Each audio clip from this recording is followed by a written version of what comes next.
Hi, I'm Peter Travers, movie critic for Rolling Stone, here to tell you what is going on at the movies and what you should see or not to see, what's scumbucket worthy. But the thing to see is a movie called An Education.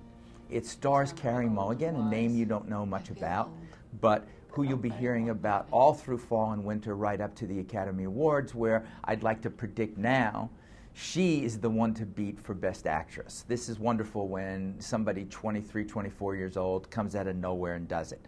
Well, what is she playing? She's playing a girl named Jenny who's going to school in England in 1961. And during that period, she's pretty sheltered. She's 16. She lives with parents who really aren't educated, who want her to go to Oxford. And into her life comes a guy named David who's twice her age.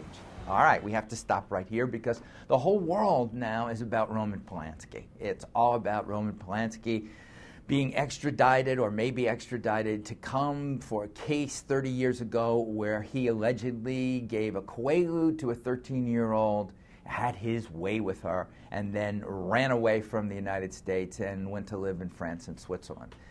This isn't that kind of movie because in England, Jenny is 16 going on 17, and this guy hasn't had much of a childhood himself. He hasn't had a chance to go to the proms. He was a guy that missed out on these things, but he takes her and goes toward everything inside of her to seduce her out of dreams about going to Paris, about leading this good life. So it's not that swarmy, even though there are issues here because she's still 16 and he's still in his mid-30s. You can judge that. What I'm going to say about this movie, which is directed by a woman, a Danish director named Lone Scherfig, and written by the great Nick Hornby, who did About a Boy, you're seeing a movie that's smart in every particular. And you're also seeing in the performance of Carey Mulligan something extraordinary. It's always exciting when we're not just talking about a great performance, but somebody new on the horizon. I talked to Carey Mulligan yesterday for my popcorn show on ABC, and I asked her about looking at herself on screen. And she said, you know, sometimes I can't stand what I'm doing. And when that happens, I take mints. And I just toss them at myself. I say, you suck in that scene. You're really bad. So in honor of Carey Mulligan and today's Scumbucket movie, I'm keeping these mints with me to toss at a movie that the Scumbucket was built for. It is called Couples Retreat. Now, you're going to say to me, isn't that the trailer I saw that had Vince Vaughn in it? Don't we like Vince Vaughn? Love him. Don't we like Jason Bateman? Totally love him. Don't we really remember Jon Favreau and Vince Vaughn together when they did Swingers and they did Made? Yeah, they're together again. They co-wrote this disaster, Couples Retreat, which is a bunch of couples, 4 of them exactly, going to Bora Bora, going to this resort, thinking they're going to have a good time, but they're going to be educated about what's wrong with them. They haven't shared feelings. You know, I can hear you people out there thinking it's date night. Your girlfriend, your wife is going to say, I want to see this. I have to see this movie. It's going to be so good. I mean, it's going to be funny. It's going to be pretty. And people are going to talk about feelings. Forget it. Don't do that to guys. Please, this is chick movie torture. It's horrible. And it goes wrong in so many ways with so many good people. The women, that's Kristen Davis, that's Malin Ackerman.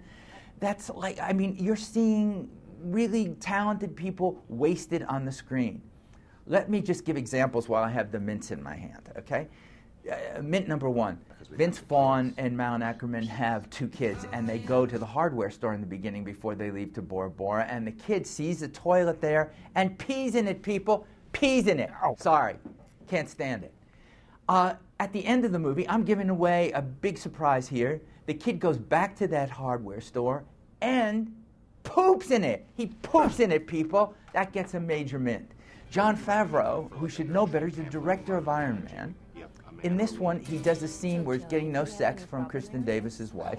So he sits there, pulls up his shirt, gets 2 tissues, steals some of her cream, and decides that he's going to jerk off on camera before the waiter comes in. No, sorry. A mint for that one. Jason Bateman, who is funny just because he's Jason Bateman, gets to whine through this whole movie. You know, when Jason Bateman was here doing Off the Cuff, I brought up this movie. wouldn't talk about it. He said one thing to me. He said, call me a whore then, if that's what you want to do. You know, I don't mean to call him that. He got to go to Bora Bora. Jason Bateman, this whole cast got to go there. We didn't. We got to go nowhere. We sit in a theater, waste like $10 plus to see this crap. I'm throwing them, all in the scum bucket, all with the mints in honor of you, Carrie Mulligan. I'm going to throw mints until people start making good movies again. And I'm Peter Travers.